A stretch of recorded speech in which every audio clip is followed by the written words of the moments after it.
एकदा अचानक मागून बकरीचा आवाज आला म्हणून धावतच मागे गेले. बघते तर काय, आमच्या बकरीने 2 गोंडस पिल्लांना जन्म दिला होता. त्यांना स्वच्छ करून आईचं दूध पाजलं आणि झापाखाली झाकून ठेवलं.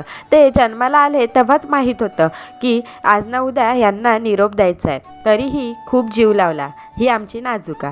आई दूध पाजत नव्हती तेव्हा माझ्या हातूनच दूध प्यायची. जेव्हा तिला निरोप द्यायची वेळ आली तेव्हा तिच्याशी काही बोलत होते. बोलता बोलता कशी हुकार देत होती ऐका.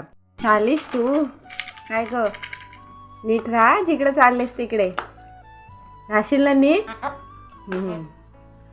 तिचा हुकार ऐकून अगदी डोळे भरून आले.